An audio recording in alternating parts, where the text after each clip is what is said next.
Donald Trump alleges that my dad was involved in assassinating JFK. Now, let's be clear. This is nuts. This is not a reasonable position. This is just kooky. And while I'm at it, I guess I should go ahead and admit, yes, my dad killed JFK. He is secretly Elvis, and Jimmy Hoffa is buried in his backyard. You know, Donald's source for this is the National Enquirer. The National Enquirer is tabloid trash, but it's run by his good friend David Pecker, the CEO, who's endorsed Donald Trump. And so the National Enquirer has become his hit piece that he uses to smear anybody and everybody. And this is not the first time Donald Trump has used David Pecker's National Enquirer to go after my family. It was also the National Enquirer that went after my wife Heidi, that just spread lies, blatant lies. But I guess Donald was dismayed because it was a couple of weeks ago the Enquirer wrote this idiotic story about JFK. And Donald was dismayed that the folks in the media weren't repeating this latest idiocy, so he figured he'd have to do it himself. He'd have to go on national television and accuse my dad of that. Listen, my father has been my hero my whole life. My dad was imprisoned and tortured in Cuba, and when he came to America, he had nothing. He had $100 in his underwear. He washed dishes making 50 cents an hour. You know, he's exactly the kind of person Donald Trump looks down on. I'm going to do something I haven't done for the entire campaign. For those of y'all who have traveled with me all across the country, I'm going to tell you what I really think of Donald Trump. This man is a pathological liar. He doesn't know the difference between truth and lies. He lies practically every word that comes out of his mouth.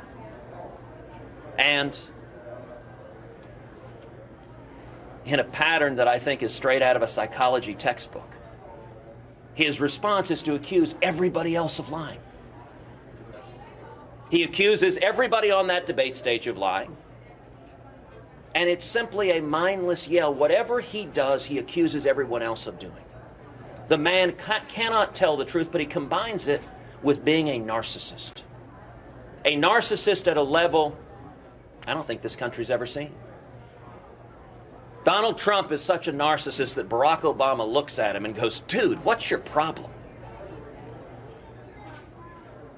Everything in Donald's world is about Donald.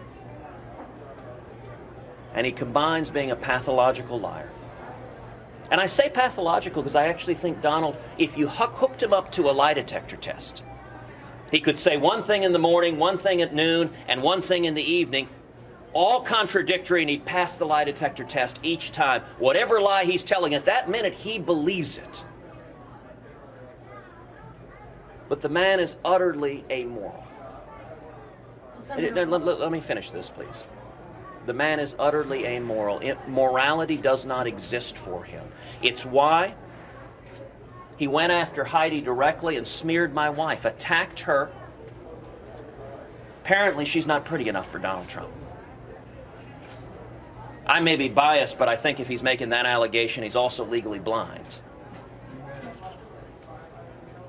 But Donald is a bully. You know, we just visited with fifth graders. Every one of us knew bullies in elementary school. Bullies don't come from strength. Bullies come from weakness. Bullies come from a deep, yawning cavern of insecurity. There is a reason Donald builds giant buildings and puts his name on them everywhere he goes. And I will say, there are millions of people in this country who are angry. They're angry at Washington. They're angry at politicians who've lied to them. I understand that anger. I share that anger. And Donald is cynically exploiting that anger, and he is lying to his supporters. Donald will betray his supporters on every issue. If you care about immigration, Donald is laughing at you. And he's telling the moneyed elites he doesn't believe what he's saying. He's not going to build a wall. That's what he told the New York Times. He will betray you on every issue across the board. And his strategy of being a bully in particular is directed at women. Donald has a real problem with women. People who are insecure. People who are insecure about who they are. Donald is terrified by strong women. He lashes out at them. Remember, this is the same Donald Trump who last week here in Indiana proudly touted the endorsement from Mike Tyson, a convicted rapist who served 3 years in prison here in Indiana for raping a 17-year-old girl. And in Donald's world, he said Mike Tyson was a tough guy. I don't think rapists are tough guys. I spent a lot of years in law enforcement dealing with rapists.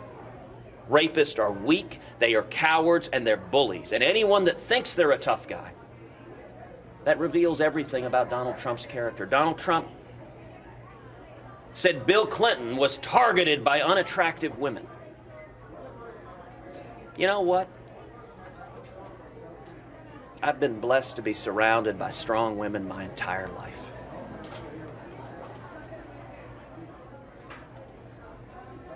Today is voting day here in Indiana. The President of the United States has a bully pulpit unlike anybody else. The President of the United States affects our culture. I ask the people of Indiana, think about the next 5 years if this man were to become president. Think about the next 5 years. The boasting, the pathological lying, the picking up the National Enquirer and accusing people of killing JFK, the bullying. Think about your kids coming back and emulating this. For people in Indiana who long for a day when we were nice to each other, when we treated people with respect, when we didn't engage in sleaze and lies. And I would note one of the lies he engages in, listen, Donald Trump is a serial philanderer, and he boasts about it. This is not a secret. He's proud of being a serial philanderer. I want everyone to think about your teenage kids. The President of the United States talks about how great it is to commit adultery, how proud he is. Describes his battles with venereal disease as his own personal Vietnam.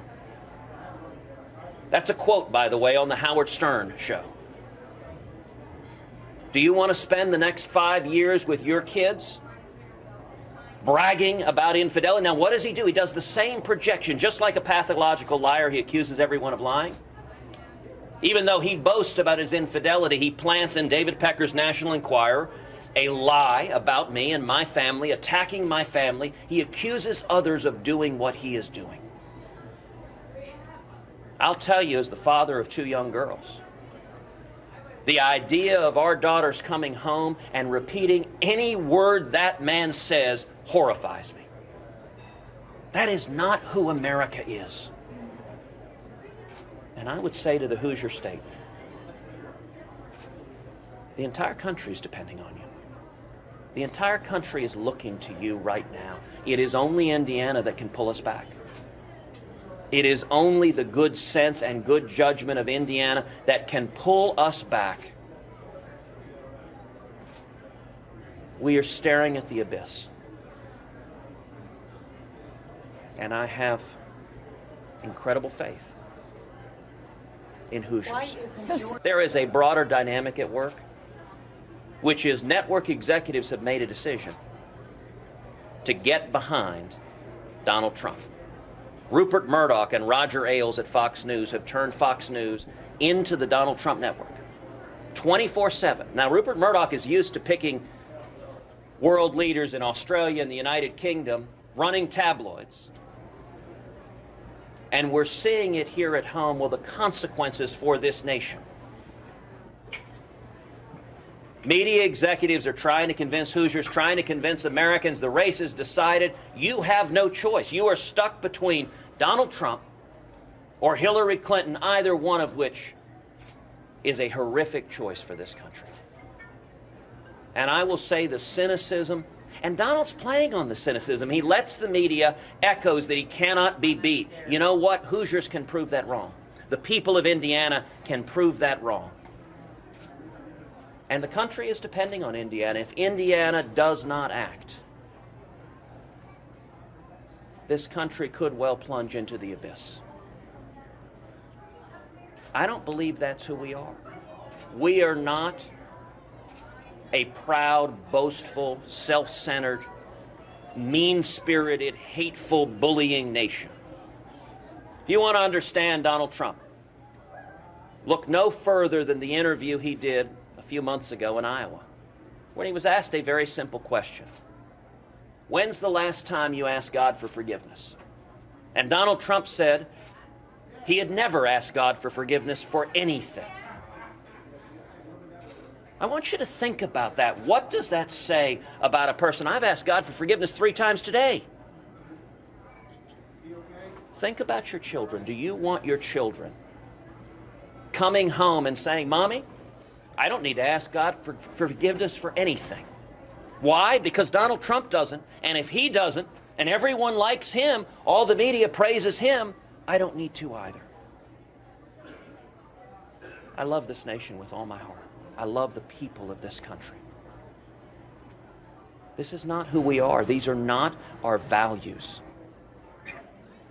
If anyone has seen the movie Back to the Future 2, the screenwriter says that he based the character Biff Tannen on Donald Trump.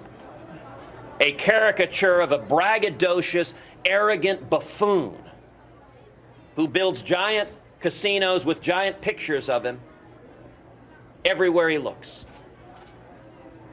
We are looking, potentially, at the Biff Tannen presidency. I don't think the people of America want that. I don't think we deserve that. I don't think Hoosiers want that.